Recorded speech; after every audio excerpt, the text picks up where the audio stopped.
আসসালামু আলাইকুম এভরিওয়ান। আচার তৈরি করে ফেলেছি, কিন্তু আচারের যে জলপাইয়ের ভিডিও করে রেখেছিলাম সেই ভিডিওটা এখনও পেন্ডিংয়ে পড়ে আছে। তো এই কয়েকদিনের মধ্যে অনেক ঝড়ঝাপটা গিয়েছে মাথার উপর দিয়ে, তাই অনেক ভিডিওই করে রেখেছি, দিতে পারিনি সময়ের অভাবে।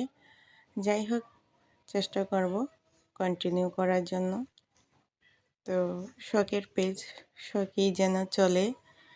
আর এই যে কিছু টুকিটাকি মুদি বাজার এনেছে, তো নুডলসের সাথে এই বালতিটা পেয়েছে গিফট হিসাবে, তাই এটাতেই দোকানদার অনেকগুলা সদাই দিয়ে দিল। আর এই দাদার হিন্দু দাদা, ওনার দোকান থেকে সদাই কিনে আমার হাজব্যান্ড সবসময়, আর মাস শেষে আর কি ওনার দোকানের বাকি পাওনা মিটিয়ে দেয়।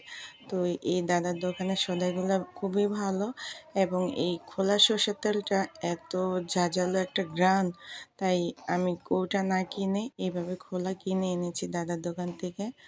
তো যাই হোক, এইখানে যেই সকল মুদি বাজারগুলো এনেছে, এখন আমি এগুলো গুছিয়ে রাখবো। আর এই বালতিটা আমার কাজে লাগবে শাক ধোয়ার ক্ষেত্রে। এটা আমি ব্যবহার করব না, রান্নার কাজে ব্যবহার করব, শাক ধুবো এবং সবজি ধুতে পারবো, অনেক সুবিধা হবে। তো যাই হোক, এখন এগুলো আমি রেডি করে গুছিয়ে রাখবো। আর এভাবে আমি কন্টেনারে সবসময় গুছিয়ে রাখি, যখন আমার প্রয়োজন আমি কৌটাতে ঢেলে নিই। তো ভালো থাকবেন সবাই, থ্যাংক ইউ সো মাচ।